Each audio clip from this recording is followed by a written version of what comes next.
Este podcast é uma produção da Rádio Guarda-Chuva. Jornalismo para quem gosta de ouvir.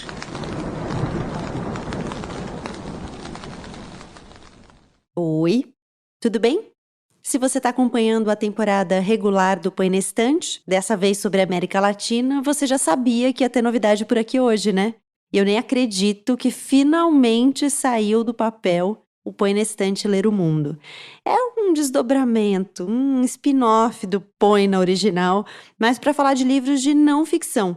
O projeto é bem antigo, eu ensaiei essa estreia várias vezes, mas também foram vários os motivos para que o Ler o Mundo demorasse mais do que eu previa para nascer. Mas, finalmente, ele está aqui. Eu estou felicíssima de compartilhá-lo com você. Para começar, eu escolhi um livro que acho que tem bastante a ver com uma longa lista de debates contemporâneos. Difícil pensar nas discussões mais recorrentes hoje sem que a tecnologia ou a política atravessem, ainda que só de passagem, o tema. A combinação das duas, então, tecnologia e política, é potente em tantas questões que a gente tenta responder. E é essa conexão que nos guia pela conversa de hoje. Eu espero que você goste. Antes, como sempre, aquela indicação maravilhinda dos nossos parceiros da Rádio Guarda-Chuva, a rede de podcasts jornalísticos que o Põe na Estante integra. Eu quero te recomendar hoje o Vida de Jornalista, do Rodrigo Alves, sempre de altíssima qualidade e que agora chegou ao episódio de número 100, com um especial sobre diversidade e inclusão nas redações.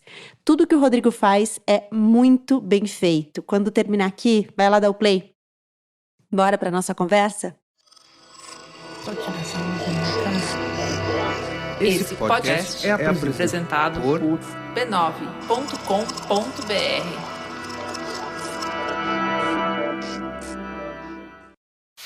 Após 2 décadas de utopismo digital, marcadas pela adoção incondicional das últimas vogas de Palo Alto e de Shenzhen, o mundo enfim entrou numa era de sobriedade digital.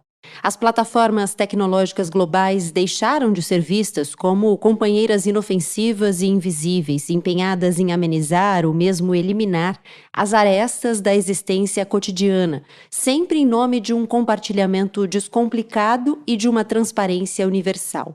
Agora, tais plataformas são cada vez mais percebidas como um bloco poderoso, com interesses mercantis ocultos, lobistas e projetos de dominação do mundo. A tecnologia digital da atualidade, ficou evidente, não é apenas ciência aplicada, como ainda sustentam as filosofias mais vulgares da tecnologia.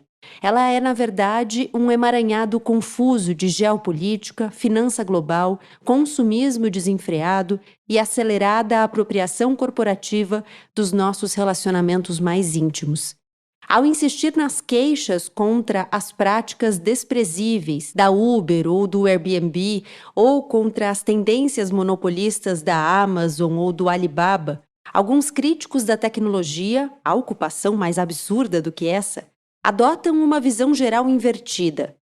Nossa sociedade digital, quaisquer que sejam suas falhas, não é a causa do mundo em que vivemos, e sim consequência dele.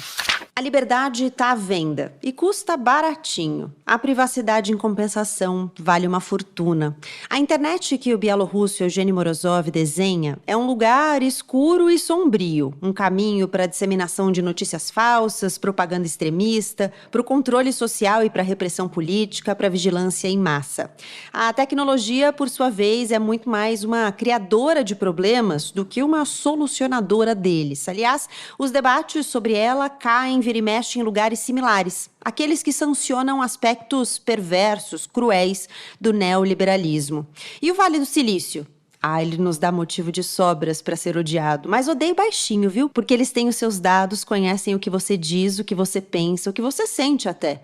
Mas calma, não se assusta tanto, porque a emancipação talvez tenha jeito e talvez haja pistas para ela em Big Tech, Ascensão dos Dados e a Morte da Política, livro de Eugênio Morozov, tema do episódio de estreia do Põe na Estante Ler o Mundo, que já começou.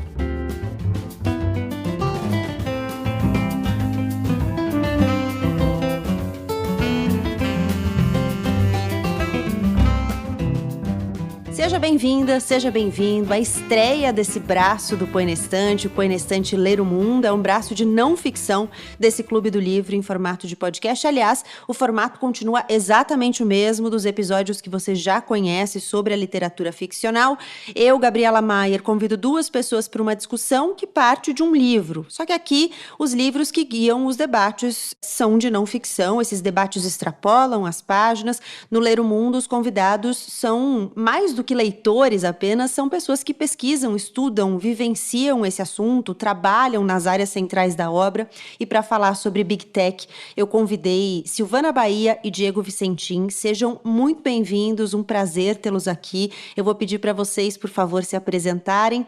Vou por ordem alfabética, tá? Diego, conta, por favor, quem é você. Bom, eu sou professor da Faculdade de Ciências Aplicadas da Unicamp, no campus de Limeira, e venho estudando a relação entre tecnologia e política, pelo menos desde o meu mestrado, daí a conexão com o livro. Silvana Bahia, quem é você? Sou diretora executiva do OLAB, que é uma organização social que trabalha pela democratização das tecnologias e que tem aí essa missão de estimular uma relação mais qualificada, né, com todas essas mudanças que o digital traz para a gente. Bom, antes de a gente entrar no livro propriamente, eu queria só entender de que lugar vocês falam, né? Então, queria que vocês contassem como é que a tecnologia entrou aí na vivência, na pesquisa, na experiência de vocês, e se vocês estão perto desse olhar apocalíptico que o Morozov traz pra gente. Acho que a tecnologia, assim, esse meu trabalho com tecnologia começa há mais ou menos uns 10 anos atrás, quando a gente chamava isso de cultura digital, né, muito forte. E me interessei muito por tecnologia porque percebi uma produção de conteúdo vinda de outros lugares, né? Uma produção de narrativas, uma produção de histórias que não chegavam em mim tão fácil, né? Então, acho que a internet, na verdade, é a tecnologia que me atrai para o universo das tecnologias, né? E aí eu vou percebendo quanto que tecnologia é política, é poder, e isso fez com que eu me interessasse ainda mais por esses sistemas e essa complexidade também, né? Porque eu acho que não é uma coisa simples, né? Não é sobre ser boa ou ruim, mas é algo que traz possibilidades e também inviabiliza várias outras coisas, que são coisas que a gente está pensando até agora, porque a gente está vivendo esses impactos, né? Então, muito do meu trabalho e das pesquisas que eu faço tem a ver com os impactos que as tecnologias produzem na gente, né? Quais são esses efeitos, o que está acontecendo com a nossa forma de se relacionar com o mundo e com as pessoas. Então é uma investigação que eu faço há um tempo, e esse livro do Morozov, eu acho que eu estou bem do lado dele, assim, em muitas questões. Eu acho que ele é muito apocalíptico e é difícil. Estava falando um pouco antes com a Gabriela sobre como fazer essa leitura e depois ficar de boa, porque é um pouco difícil, né? Mas, ao mesmo tempo, eu acho que as críticas dele são muito pertinentes. E, ao mesmo tempo, também penso que a gente tem que criar brechas aí nessa complexidade toda que é esse mundo das Big Tech. Eu comecei a me interessar pelo assunto da tecnologia quando eu estava terminando a graduação em Ciências Sociais e fiz um trabalho de Sociologia Econômica. Eu decidi estudar o telefone celular. Na época era uma coisa nova, né? Para mim era novo. E eu achava uma prisão. Assim, eu não queria ter, eu adiei o máximo possível. Então eu já tinha uma relação, digamos, de negação, o que me coloca já do lado do Morozov, né? Um pouco apocalíptica, portanto.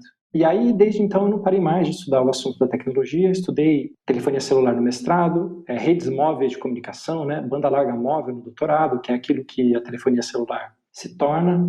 Fui estudar redes comunitárias no pós-doutorado, justamente para tentar achar uma brecha, né? Porque a gente, olhando para os rumos que a cultura digital, ou melhor, a cultura digital, tal como estabelecida pelo Vale do Silício, toma ao longo da primeira década dos anos 2000 e do começo da segunda, nos leva para uma direção que é de sufocamento. Eu comecei a fazer o doutorado e, quando eu terminei, eu não via a luz no fim do túnel e tentei justamente terminar a tese como uma espécie de desvio, tentando olhar para uma possibilidade de emancipação, né, como você falou na abertura. E aí, o meu interesse em colaborar, contribuir e estudar o tema das redes comunitárias. Essa é um pouco da história do meu envolvimento com o tema, né? No fundo, eu gosto de dizer que eu estudo a relação entre tecnologia e política, especialmente naquilo que diz respeito às tecnologias de informação e comunicação.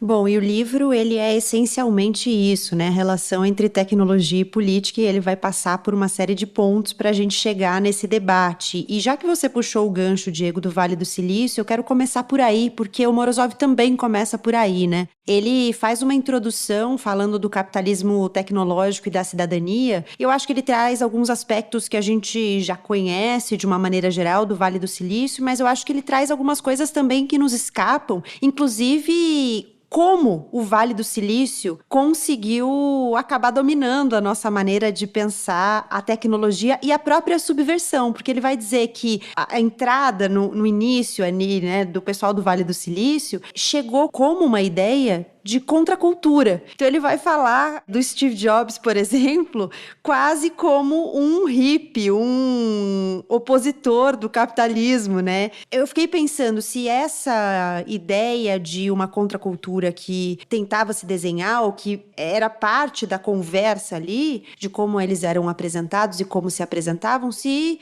isso ajudou a nos convencer de que era uma alternativa aos problemas que a gente já conhecia e às soluções novas que a gente queria alcançar. Para escapar à opressão, era preciso comprar a emancipação no próprio mercado. E havia pouca diferença entre uma opressão das corporações ou dos eventuais compromissos para com os concidadãos. A burocracia institucional era um alvo particularmente importante, um resquício das lutas anti-institucionais. Visavam hospitais e escolas como estabelecimentos opressores, travadas na década de 1970. Nesse contexto intelectual mais amplo, é que se entende por que Steve Jobs pôde, com tanta facilidade, se apresentar como um herói da contracultura que enfrentava os poderes estabelecidos.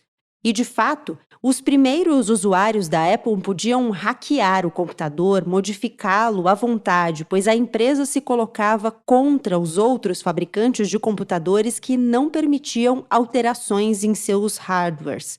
Nesse sentido, o ato de hackear era uma crítica moral do capitalismo tecnológico contemporâneo.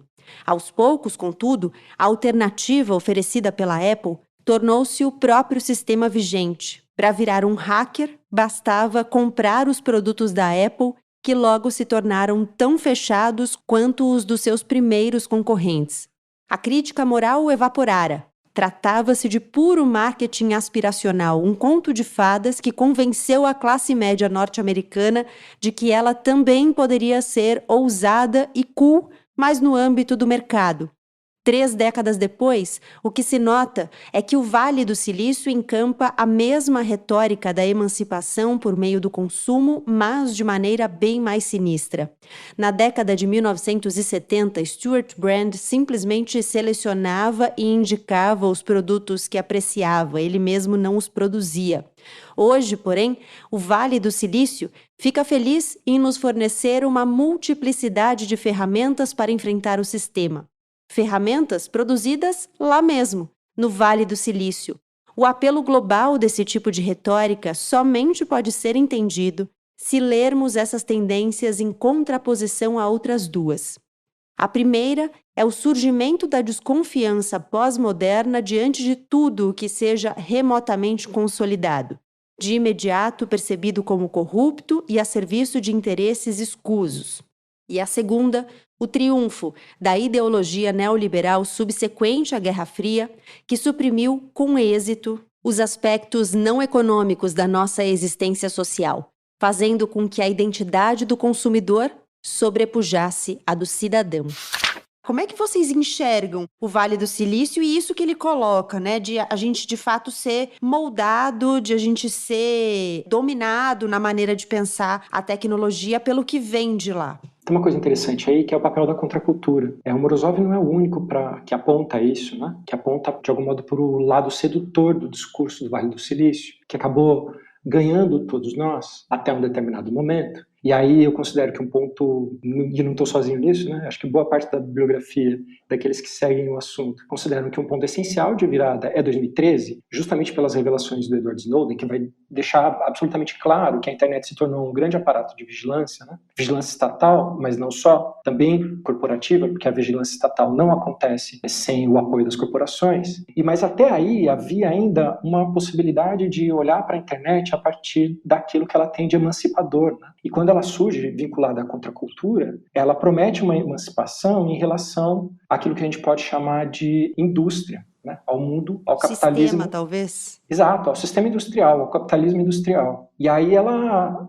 aparece com essa proposta, até certo ponto ela faz isso, mas ela se institui como novo modelo hegemônico de negócio, né? Como novo monopólio aliado às finanças, né? Aí não pode esquecer, acho que esse é um ponto central do livro, é essa aliança entre as empresas do Vale do Silício, as Big Tech, com os grandes conglomerados financeiros, né, com o capitalismo financeiro. Exatamente. Acho que o Morozov ele pontua muito bem essa coisa dos investimentos, né, nessas ideias que parecem ser ideias assim, trariam talvez soluções para problemas reais que a gente tem no mundo, né? E eu acho que 2013, sem dúvida, é um ano aí de virada, até de um olhar muito mais crítico, né, para todas essas mudanças. E tem uma observação que eu gosto sempre de fazer e que acho que está muito aí na linha do Morozov, que é, poxa, a gente tem tanta tecnologia hoje, né? São tantas coisas que surgem o tempo todo e que vêm através desse discurso de vamos melhorar a vida ou a sua saúde, teremos dados para saber se você vai ter, enfim, para prever futuros. Só que, na realidade, a gente vê que as desigualdades sociais, inclusive, elas se aumentam, né? Nesse processo de boom tecnológico. E aí eu fico me perguntando,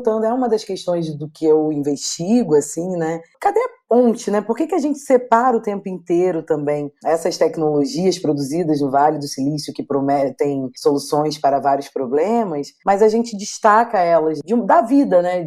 Da vida que eu digo em sociedade, assim. Pensar essas questões que são questões muito antigas, elas não começaram com o Vale do Silício. E isso é uma coisa também que é sempre uma incógnita para mim, pensar um pouco essa separação que a gente faz, né, em geral na sociedade, dos problemas e das questões que a gente tem em relação à desigualdade e essa produção de tecnologia que vem, né, principalmente do Vale do Silício, que dita aí muitos dos nossos gostos e das nossas escolhas, que constroem políticas, né, que pautam a economia e que parece que vivem em mundos descolados. Só que não, né, porque eu acho que até o Morozov ele traz isso, né, o quanto que, na verdade, não sei se eu devia falar isso, mas na verdade toda essa proposta parece muito mentirosa, assim, de melhoria de sociedade em relação às tecnologias e esses avanços, né, porque para que isso aconteça também a desigualdade ela precisa continuar existindo.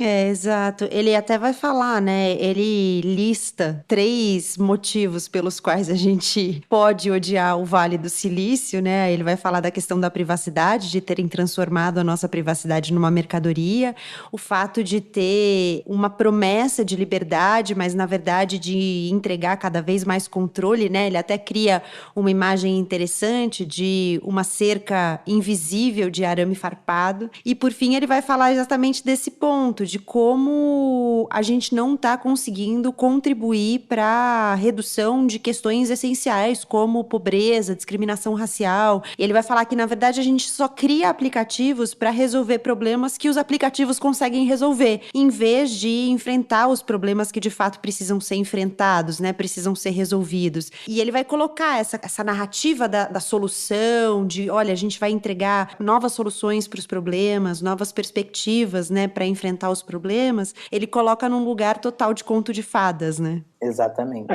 Nesse sentido é mentira mesmo. Então a Silvana está absolutamente certa, eu acho que pode dizer. Tem um conto mentiroso, que é o conto da junção do Big Tech, do solucionismo que ele está propondo. Eu acho que é um dos conceitos que ele propõe, né? Pelo menos desde um livro de 2013, que é muito irônico, né? Eu acho que uma das coisas interessantes do Morozov é que ele é bastante, além de catastrofista, digamos assim, ele é bastante irônico, né? O texto é bem humorado, no sentido, né? Com humor ácido, mas bem humorado. E aí, nesse sentido, é importante apontar para as mentiras, para o conto de fada, né? Para aquilo que, de algum modo, capturou a nossa atenção, o nosso imaginário, mas não se concretizou, que é essa promessa de libertação. E não se concretiza, em parte, porque essa promessa de libertação está baseada numa proposta que é a morte da política, que eu acho, uma das coisas centrais no livro, né? É a morte da política que se dá por meio do ideário neoliberal concretizado nos aplicativos, na ideia de que é tudo um problema de gestão. Tudo se resume à possibilidade de gerir melhor recursos. Bom, aí isso não é política. Exato. A tese deste livro é simples. Hoje, toda discussão de tecnologia implica sancionar, muitas vezes involuntariamente, alguns dos aspectos mais perversos da ideologia neoliberal. Pior ainda, pouco importa o lado que se escolha, visto que quase todas as críticas do Vale do Silício também estão alinhadas com o neoliberalismo. Por isso, os críticos da tecnologia, sobretudo nos Estados Unidos, podem odiar o Google e a Amazon, mas isso não garante que estejam do lado do povo e da sua luta pela emancipação do atual capitalismo financeiro predatório.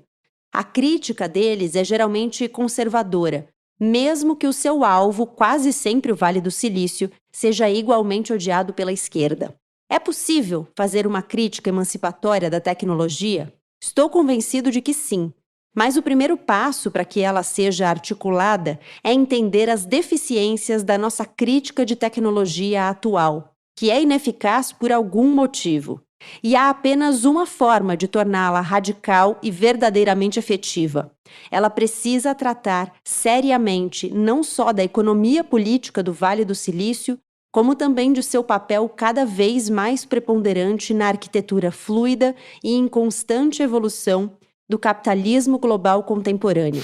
Você cai num lugar em que você desqualifica, como ele vai colocar, talvez desqualificar eu esteja até sendo generosa na palavra que eu escolhi, mas você desqualifica o indivíduo, né? E o Estado, propriamente, porque o indivíduo, ele vai falar de uma questão que se coloca que é uma nova projeção para o indivíduo, uma nova expectativa até e um novo desejo que se cria, que é você ser a sua marca. Então, você precisa fazer uma gestão, inclusive, além dos seus recursos, você precisa fazer uma gestão do que você entrega para o mundo, né? Ele vai falar de um mercado de reputações que se cria. Então, os aplicativos, eles estimulam esse mercado de reputações, porque você atribui reputações às outras pessoas, aos prestadores de serviço, por exemplo. Os prestadores de serviço atribuem reputações a você, e isso vale ali nesse mercado, né? E tem uma questão também de você colocar à disposição os seus recursos de forma integral, em vários âmbitos. Então,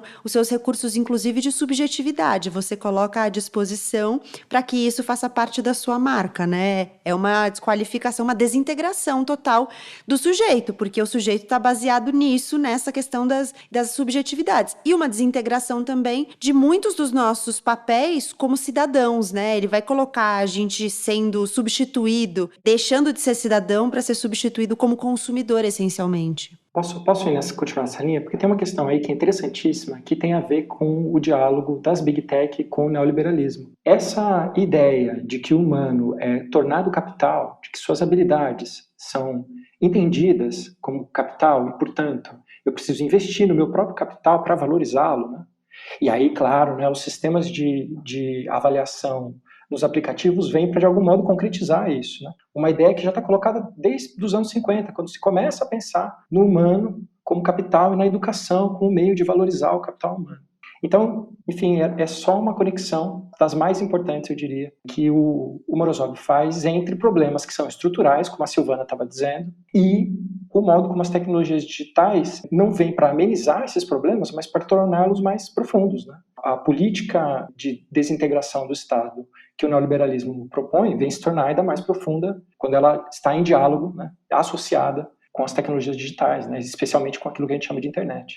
E eu acho que isso tem muito a ver, inclusive, com a escala, né, que especialmente a internet tem, né, e com esse impacto. Sobre o neoliberalismo, eu tinha até destacado uma frase dele aqui, né, que ele fala: porém, no mundo em que se escasseiam os vínculos sociais e o sentimento de solidariedade, a Uber, tal como a Walmart na geração anterior, faz todo sentido. Ela oferece um serviço mais direto, eficiente e, o mais importante, mais barato. O que pode querer um típico cidadão neoliberal? E aí eu acho que tem uma coisa muito forte, Gabriela, dessa morte também da crença do Estado, né? De você acreditar de fato que o Estado é uma entidade que tem, né, uma ligação ali com as questões sociais, o bem social, com a estrutura da sociedade como um todo, que não está focado necessariamente no indivíduo. E aí, mais uma vez, eu faço um link, né, com o próprio Estados Unidos, culturalmente, né, muito focada no indivíduo.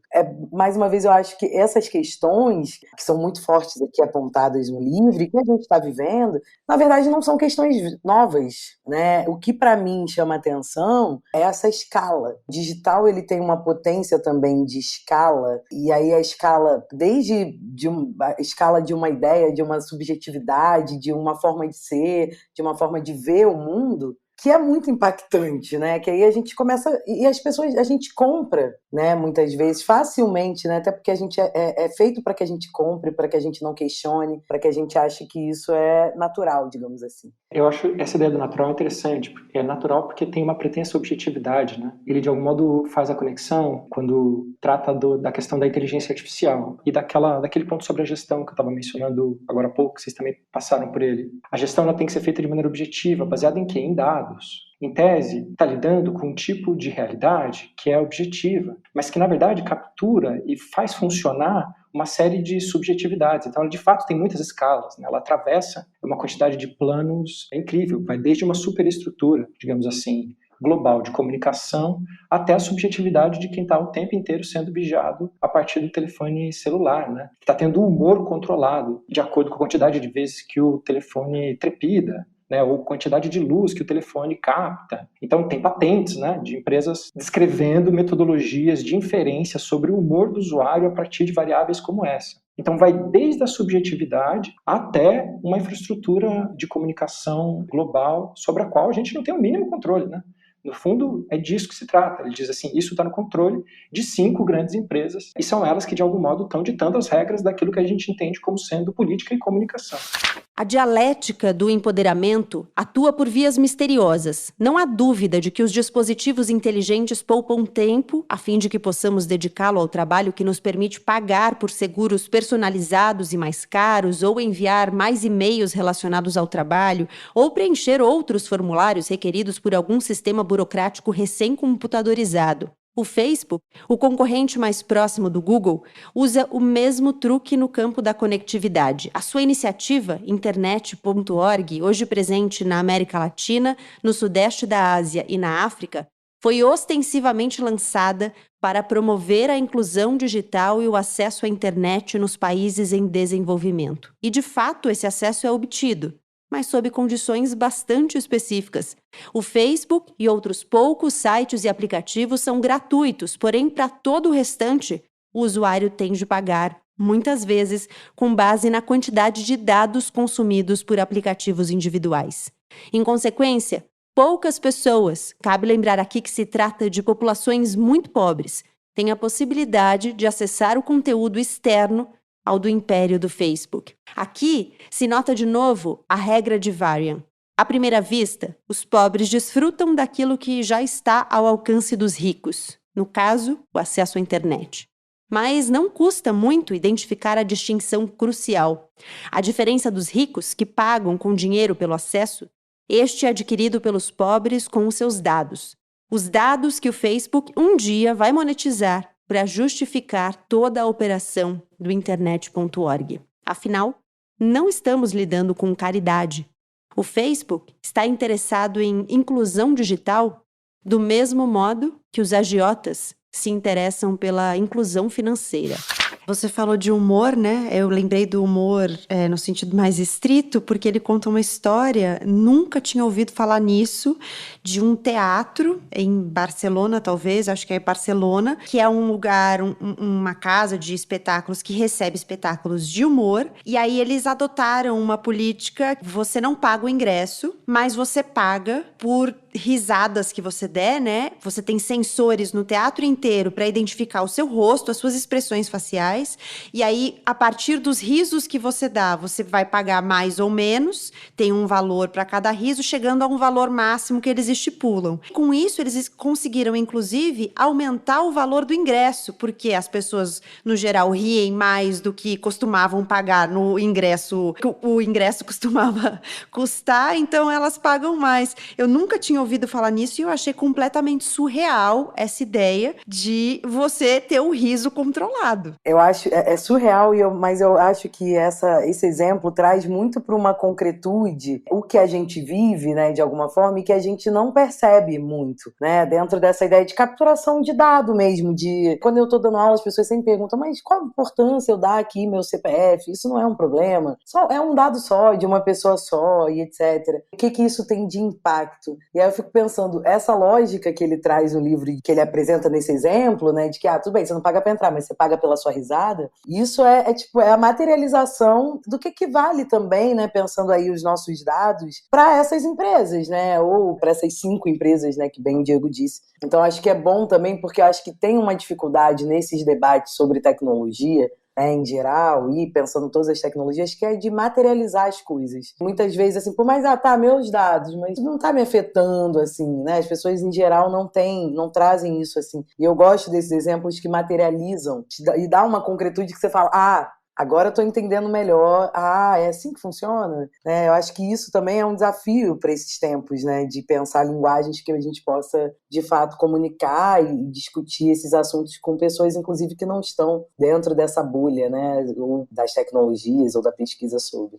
Eu gosto desse exemplo também, que ele remete a uma coisa importantíssima e que tem a ver com aquela história da promessa da libertação. Porque você pode pensar assim, eu vou entrar e não vou pagar nada, só vou pagar se rir. E você sai do teatro tendo pago mais do que se o preço do ingresso fosse fixo. Então, a promessa da libertação, ela é uma promessa que te promete ou nos promete libertar daquilo que a gente pode entender como sendo um molde, aquilo que está ligado à sociedade disciplinar. A hora que eu li esse exemplo dele, né, esse caso dele, eu lembrei imediatamente do texto do Deleuze sobre as sociedades do controle, porque ele está dizendo, olha, a gente está se livrando do ingresso, mas o lugar onde a gente está entrando não é necessariamente melhor, a gente vai acabar pagando mais, e estamos pagando. Por quê? Porque a gente sai do molde e vai para a modulação, ou seja, para um controle que se dá no espaço livre, sem um padrão pré-definido, né? Os padrões são lidos na medida em que os acontecimentos ocorrem e cada pessoa ali vai pagar um tantinho diferente, talvez até na casa dos centavos eles poderiam fazer de acordo com a intensidade da risada, não só se rir ou não, mas a intensidade da risada, né? Se foi gargalhada, se for um risinho. Daria para modular o preço de ingresso de todo mundo, né? E aí, no fim das contas, a gente inicialmente se sente libertado de um regime de poder que era, digamos assim, mais duro, e entra no regime de poder que é mais maleável, mas que é tão ou mais perverso, justamente porque está lidando com a questão da subjetividade, está capturando a nossa subjetividade e uma parte pequena dela, às vezes, mais importante, que é aquilo que escapa a partir das nossas feições, né? E aí tecnologia de reconhecimento facial, de leitura biométrica, né? É isso, de algum modo, que está vindo no futuro próximo, inclusive a partir de promessas como 5G, quarta revolução industrial e etc. Que, na verdade, já são construídas no presente, né, Diego? O uso dessas inteligências artificiais e tudo mais, a própria biometria, né, quando a gente pensa não direito ao anonimato mais. O que é isso, né? O que são essas tecnologias que estão mapeando a gente o tempo inteiro e, enfim... As 3 obsessões dos americanos, tecnologia, condicionamento físico e finanças, finalmente convergiram no Fitcoin, um novo aplicativo que permite ao usuário monetizar suas idas à academia de ginástica. O mecanismo é simples. Integrando-se aos rastreadores de movimento e wearables, dispositivos de vestir, mais comuns, o aplicativo converte nossas pulsações cardíacas em uma moeda digital. Os criadores da Fitcoin esperam que, assim como sua irmã mais velha, a Bitcoin, essa moeda possa ser usada para a compra de produtos exclusivos de parceiros como a Adidas, assim como para reduzir o custo do plano de saúde. É possível que a Fitcoin não resulte em nada. No entanto, o princípio subjacente a ela aponta uma transformação mais ampla da vida social sob condições de conectividade permanente e mercantilização imediata. O que antes se fazia por prazer, ou só para cumprir as normas sociais, passa a ser firmemente guiado pela lógica de mercado. As outras lógicas não desaparecem, mas se tornam secundárias em relação ao incentivo monetário. A capacidade de mensurar todas as nossas atividades remotamente tem descortinado novos caminhos para a especulação, já que qualquer de grandes empresas, asseguradoras e até governos pode criar engenhosos esquemas compensatórios para estimular o comportamento de consumidores que estão atrás de dinheiro rápido. Em consequência, até mesmo as atividades diárias mais corriqueiras podem ser atreladas aos mercados financeiros globais. No final, acabaremos todos negociando com derivativos que associam o direito de receber determinados serviços médicos em função do nosso comportamento físico. É assim que o condicionamento físico e a saúde corporal vão aos poucos se subordinando ao domínio do dinheiro e das finanças.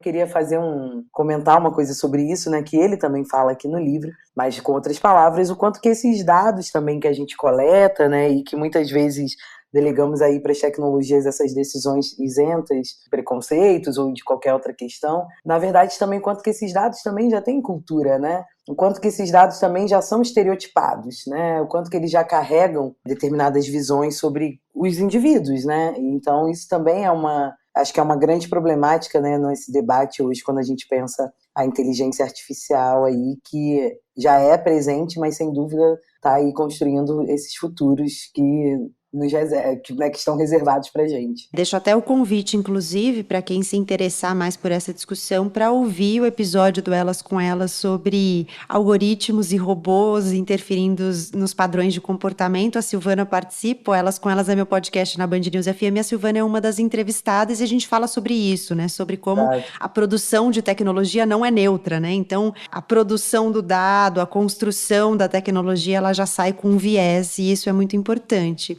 E aqui no livro, eu acho que os exemplos dele, você falou de concretização, né, Silvana? Eu acho que ele faz muito bem isso de concretizar e deixar escancarado para a gente como a gente está sendo enganado no sentido de que a gente tem cada vez mais a impressão de que a gente está fazendo escolhas, quando na verdade a gente está sendo direcionado a escolhas sem perceber. Então os nossos dados são usados também para isso, né? Para nos direcionarem a estímulos que talvez vão ser definidores para escolhas que a gente vai fazer, só que a gente acha que a gente está fazendo a escolha por conta própria, quando na verdade a gente já traçou uma trajetória que sugeriu que talvez esse comportamento nosso possa ser uma possibilidade, inclusive de consumo, e aí, com o compartilhamento desse dado, do que a gente fez nessa trajetória, a gente recebe estímulos para seguir por esse caminho ou por aquele. E a gente está iludido, né? Porque a gente está achando que, nossa, olha quantas possibilidades, eu estou aqui fazendo escolhas, mas você não está. Exato, eu acho que isso tem muito a ver com o que o Diego trouxe, né, sobre liberdade, né, essa ideia de liberdade. É a ideia de liberdade vinculada à escolha. Tem a abertura de um livro chamado O Humano Está Obsoleto, de um filósofo chamado Gunther Anders, e ele está fazendo a crítica às mídias de massa ainda antes da internet, e ele está já falando sobre essa questão da escolha, e ele começa contando a história de uma pessoa que foi condenada à morte e ela tem, no dia que ela vai ser executada, a escolha entre dois pratos. Ela pode escolher qual vai ser a última refeição dela. Então, a nossa escolha é colocada na mesma chave. A gente não pode escolher não escolher. A gente não pode escolher aquilo que não está sendo colocado no cardápio. Então, eu acho que o livro do Morozov, de algum modo, coloca isso claro. Em alguns momentos, quando ele é mais ácido, ele coloca isso claro. Olha, a política morreu, né? Por que ele indica isso, né? É uma formação grave, né, gente? Falar que a política morreu, né? A ascensão dos dados e a morte da política, é o subtítulo do livro. É uma acusação grave dizer a política morreu, mas é um tipo de política que ele está indicando a morte. Que é qual? Aquela que, de algum modo, advoga pela mudança radical, aquela que tenta observar as causas e não os efeitos. E aí é justamente o papel da gestão, né? Da gestão a partir de dados, ou seja, controlar os efeitos. E controlar os efeitos não tem a ver com transformação social, portanto, não tem a ver com política. Então é essa a ideia de política que ele está dizendo que morreu. Agora, a política como meio de exercício do poder, né, de governo, essa está funcionando a todo vapor, justamente porque a gente está sendo governado, né? Essa está robusta. Exato. E para não chorar, né? Como construímos um bem-estar social que seja ao mesmo tempo descentralizado e ultra estável?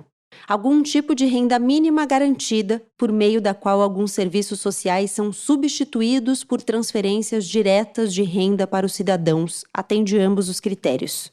Criar condições apropriadas para o surgimento de comunidades políticas em torno de causas e questões que lhes pareçam relevantes seria outro passo. A plena conformidade com o princípio da ultraestabilidade determina que tais questões não podem ser antecipadas ou impostas de cima por partidos políticos ou sindicatos e devem permanecer não especificadas. O que pode ser definido é o tipo de infraestrutura de comunicação necessária para sustentar essa causa. Ela deve ser de livre acesso, de difícil rastreamento e aberta para usos novos e subversivos. A atual infraestrutura do Vale do Silício é excelente para atender às necessidades do Estado e não às necessidades dos cidadãos organizados por conta própria. Claro que ela pode ser reimplantada por causas ativistas, o que costuma ocorrer, mas não há motivo para aceitar o status quo como ideal ou inevitável. Porque, afinal de contas, se apropriar de algo que desde o início deveria pertencer à população, enquanto muitos dos criadores da internet lamentam quão baixo caiu a sua criatura, a raiva deles é mal direcionada. A culpa não é dessa entidade amorfa, e sim, antes de tudo, da ausência de uma política tecnológica robusta de esquerda, uma política que se possa contrapor à agenda pró-inovação, pró-ruptura e pró-privatização do Vale do Silício. Na ausência de tal política, todas essas comunidades políticas emergentes atuarão com as asas cortadas. Não se sabe se o próximo Occupy Wall Street vai conseguir ocupar algo numa cidade verdadeiramente inteligente. Muito provavelmente, seus ativistas acabariam censurados e eliminados. Vou voltar ao que a gente falava antes, porque tem uma coisa que tem a ver com a compreensão do que é o coletivo e do que é o individual, né? Que é uma transformação cultural importante que vai basear tudo isso que ele está dizendo, que é até algo que a Silvana falava quando ela leu uma citação falando das vantagens, né, de você escolher, por exemplo, o serviço do Uber. Ele vai dizer que à medida em que você tem cada vez mais coisas, serviços, produtos e até diálogos que são personalizados, que são únicos, que são direcionados para você, você desestimula sentimentos e até ideias relacionadas à coletividade. E o Estado, e aí ele vai falar muito do estado de bem-estar social especificamente, né? E ele vai falar que o estado de bem-estar social tem críticas de um lado e de outro, né? Então a esquerda e a direita, e aí ele vai colocar o seguinte, que qual é o sentido de você ter um estado de bem-estar social que vai promover serviços, que vai promover direitos, né, que vai garantir acessos, quando você tem uma individualização em massa, ainda que seja paradoxal falar de uma individualização em massa, né? Mas que lugar é esse que a gente foi parar, em que você tem uma valorização extrema do indivíduo com a morte do indivíduo? É totalmente paradoxal os espaços que ele vai construindo. Então, você tem uma valorização do que é individual, mas se a gente for pensar no indivíduo, né, como sujeito, como eu estava falando antes, você tem uma desintegração disso. E o Estado também, porque o Estado, você precisa das subjetividades encontradas na coletividade para você formar ideias coletivas e oferecer direitos que são coletivos, acessos que são coletivos. Mas quando você está pensando numa individualização, tudo isso deixa de fazer sentido, né? Tudo isso deixa de fazer sentido e eu acho que é também um discurso que se apoia muito numa ideia de meritocracia, né? Enfim, de construção individual, mas que também você consegue pelo seu mérito, né? Que é uma desvalorização também das políticas públicas que existem e que são importantes para que a gente possa, né, enquanto sociedade, caminhar juntos, né, digamos assim, né, e avançar e transformar e melhorar, né. Eu acho que é um apontamento ali que ele traz, né, sobre essa individualização e que, mais uma vez, eu reforço, isso não é uma coisa que começa com as tecnologias, né, mas isso é uma coisa que é potencializado, né, escalado muito fácil com as tecnologias e que, cara, eu acho que é um discurso que, de alguma forma, tem feito muito sentido para muita gente, inclusive da nossa geração, e não necessariamente com esse olhar de, ai, nossa, como eu estou sendo individualista ou não, mas tipo, eu tenho que pensar só em mim, eu tenho que pensar em mim, né, eu primeiro. E eu acho que isso é muito norte-americano. Mais do que de qualquer outro lugar do hemisfério norte, eu acho que isso é muito, assim, norte-americano, porque é a forma que a gente vê, inclusive, outros tipos de políticas acontecerem nos Estados Unidos, né? Como as políticas públicas de universidade, enfim, todas essas outras coisas que a gente vai vendo em dimensões diferentes, mas em país como o Brasil, isso aí aumenta a desigualdade, né? A gente tem aí, acho que, exemplos bem recentes e que a gente está vivendo agora, pensando principalmente só, assim, uma coisa básica, o uso da internet, né, essa coisa das aulas online, enfim, quem pode fazer aula online?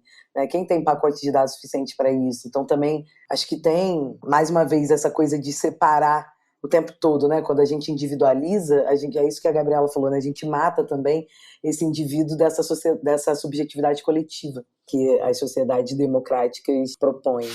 Como atualmente tudo é mediado pela tecnologia, tudo o que fazemos está integrado num perfil específico que pode ser monetizado e aperfeiçoado. Tais rupturas tecnológicas têm origem em todos os campos, menos na tecnologia. Elas são viabilizadas pelas crises políticas e econômicas que se abatem sobre nós, ao mesmo tempo que suas consequências afetam profundamente a forma como vivemos e nos relacionamos. É muito difícil preservar valores como solidariedade num ambiente tecnológico que prospera com base na personalização e em experiências únicas e individuais. O Vale do Silício não está mentindo. A nossa vida cotidiana está, de fato, se rompendo. Mas sua ruptura se dá por forças bem mais malignas do que a digitalização ou a interconectividade. E o nosso fetiche pela inovação não é uma desculpa para internalizarmos os custos da recente turbulência econômica e política. Tem uma coisa interessante aí que diz respeito a essa aparente oposição, né, entre indivíduo e coletividade. E isso, de fato, é bastante norte-americano. Isso só reforça aquilo que você estava dizendo, Silvana, que os dados são uma construção cultural já. A internet é uma construção cultural, ela também. Então, ela carrega nos seus protocolos os valores defendidos por aquela sociedade. Então, o individualismo é um deles. Embora também a ideia de comunidade seja muito presente na internet, né? Então, dentro daquele discurso mais otimista que a gente viu na fundação da internet e até a primeira década dos anos 2000, havia a esperança de que a gente poderia fortalecer ações comunitárias, justamente porque colocaria em contato a internet sendo distribuída, sendo um modo de comunicação distribuído, colocaria em contato diferentes pessoas com interesses em comum. Então seria possível, inclusive, criar, e elas foram criadas, novas comunidades, né, a partir desse contato. Em tese, lá no início, e isso até aconteceu de um certo modo, a internet funcionou, né, ou as tecnologias de informação e comunicação funcionaram como impulsionadoras da vida coletiva. Mas tem uma ideologia neoliberal e individualista que é muito forte também, e especialmente nesse uso dos aplicativos, né, nessa coisa do ranqueamento. Então, em tese, você faz parte da comunidade do Uber, né, como se fosse de fato uma comunidade e não simplesmente um serviço que está sendo prestado por pessoas que deviam ter vínculo trabalhista e que não têm. Só comentar uma coisa que o Diego fala, que é verdade, a internet, ela fala sempre que é uma faca de dois legumes, né, porque ao mesmo tempo que promove, porque aí não é só a internet, né, a gente está falando de tecnologias, todos esses aparatos tecnológicos que a maioria deles advém ali da internet, mas a internet é um guarda-chuva dentro de outras coisas também. Mas essa coisa do individualismo e também da formação dessas comunidades, dessas bolhas sociais /digitais, isso também é uma verdade. E que eu acho que talvez seja um lado positivo, né, muitas vezes, assim, da internet, assim, positivo, entre aspas, a gente tem que olhar de um jeito mais...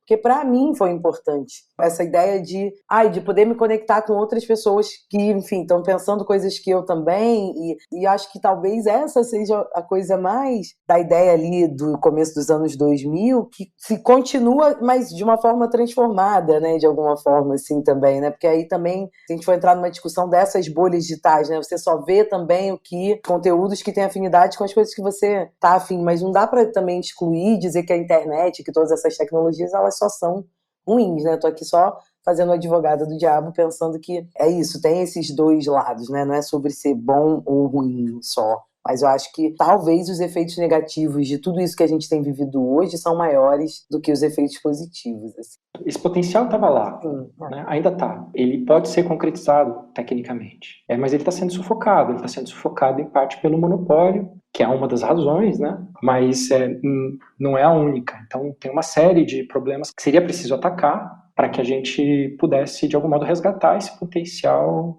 emancipador que as tecnologias de informação e comunicação têm. Eu quero chegar nesse ponto, porque a gente já precisa caminhar para o fim com essa pergunta, mas antes eu queria só jogar uma outra questão para vocês, que é, o Morozov traz, entre os problemas, né, dos dados que ele vai colocar, da coleta de dados, de como esses dados são distribuídos, acessados e monopolizados, ele vai falar sobre possíveis usos que o Estado poderia fazer desses dados, como os Estados têm se associado a algumas empresas de tecnologia para construir política pública em cima disso. E aí eu queria jogar para vocês essa pergunta. Isso não pode ser, porque, claro, ele vai para um lugar de extremos em que a nossa vigilância, em que a nossa privacidade fica completamente comprometida pela vigilância, mas se houver um controle dessa medida, não poderia ser uma coisa boa? Porque a gente fala, inclusive, essa é uma tecla que eu fiquei lendo e pensando, né? Falei, nossa, mas essa é uma tecla em que a gente, jornalista, bate tanto de ter política pública baseada em evidência, baseada em dados, e a gente não tem coleta de dados, e não tem...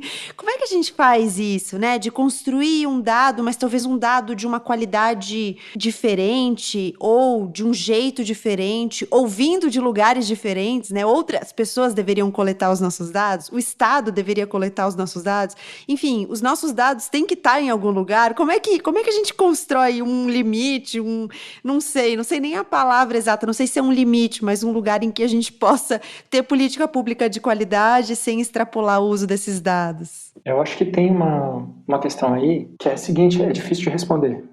Essa pergunta que você faz, Gabi, não tem resposta pronta. Nós estamos tentando construir. É claro que a utilização de dados para a política pública, desde que essa utilização seja feita de maneira transparente, primeiro ponto. Uma das questões é a transparência. Transparência do modo como o poder público vai tratar esses dados.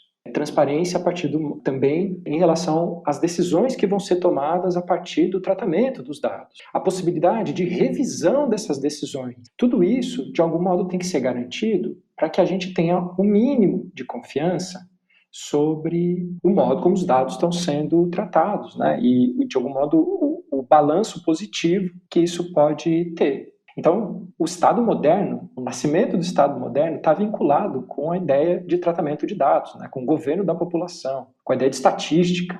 Estatística é a ciência do Estado, vai dizer o Foucault. A gente não separa o modo como o Estado age dessa gestão baseada em dados. Essas duas coisas estão vinculadas. A questão é que, do ponto de vista democrático, do ponto de vista de uma gestão minimamente transparente, não pode continuar sendo do jeito que está. Então, a gente está vendo que a Serpro, por exemplo, vai ser privatizada, não, está em vias de ser privatizada. Ela reuniu uma série de bancos de dados, inclusive dados que são sensíveis dos cidadãos e cidadãs brasileiros, e agora ela vai ser privatizada. E como é que isso vai ser feito? O que vai poder ser feito com os dados a partir dali? Que a gente não sabe. Então, as decisões não estão sendo tomadas na direção, de novo, da transparência e da palavra difícil, né, de ser traduzida de accountability, né, de prestação de contas para a sociedade, né? Isso é um mínimo e já não está sendo feito. Eu acho que concordo com tudo que o Diego disse, acho que a transparência é o primeiro tópico, né? E também somaria tudo isso que o Diego disse, a questão de uma participação popular também, né?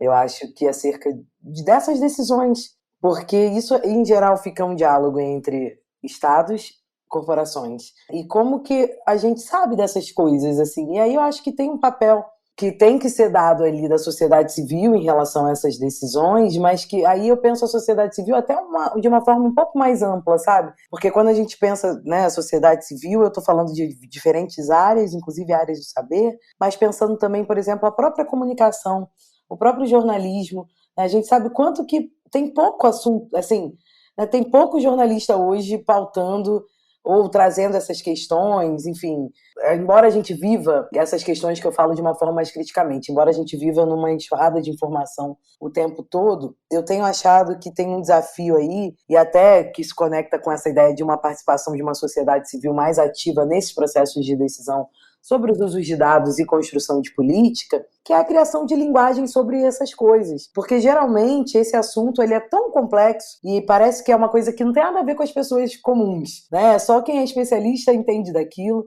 Só que a gente está no centro do impacto de todas essas decisões que estão sendo tomadas, né? Então, eu me pergunto muito sobre isso hoje em dia, que é uma pergunta que eu não tenho resposta. Acho que você traz uma pergunta que não tem uma resposta única, né, Gabriela? Mas uma das chaves que eu tenho pensado muito nesses últimos tempos, e talvez por estar muito dentro de uma área ligada a essa ideia de educação também, é de como que a gente cria linguagem para comunicar, para falar sobre esses assuntos que, em geral, tem um léxico que nos distancia, que a gente acha que não tem nada a ver com a nossa vida aqui, enquanto eu, Sil. Então, acho que tem aí muitos desafios para construir uma resposta interessante para essa sua pergunta, Gabriela, porque, na verdade, não existe uma resposta só, né? A gente está vivendo isso agora. Mas eu acho que a participação da sociedade civil de uma forma mais que incida mais e que dialogue mais também pode ser um caminho. Por que nos dar ao trabalho de ter um Estado se o Vale do Silício pode magicamente prover sozinho os serviços básicos, desde a educação até a saúde? Ainda mais premente, por que continuar a pagar impostos e financiar serviços públicos inexistentes que poderiam ser fornecidos com base num modelo muito diverso pelas empresas de tecnologia? Essa é uma questão a que nem o Estado, nem o Vale do Silício estão prontos para responder. O que se nota é que o Estado moderno não se incomodaria se as empresas tecnológicas assumissem o protagonismo, contanto que permitissem que ele se concentrasse na tarefa que mais aprecia: o combate ao terrorismo.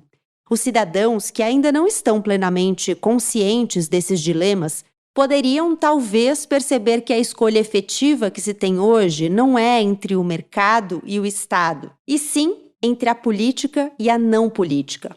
É uma escolha entre um sistema desprovido de qualquer imaginação institucional e política, no qual uma combinação de hackers, empreendedores e investidores de risco é a resposta padrão para todos os problemas sociais, e um sistema no qual as soluções explicitamente políticas, aquelas que podem questionar quem, cidadãos, empresas ou Estado, deve controlar o quê e sob quais regras, continuam a fazer parte da discussão. Seja qual for o nome do regime que o Vale do Silício vem ajudando a inaugurar, uma coisa é certa: não se trata de um socialismo digital.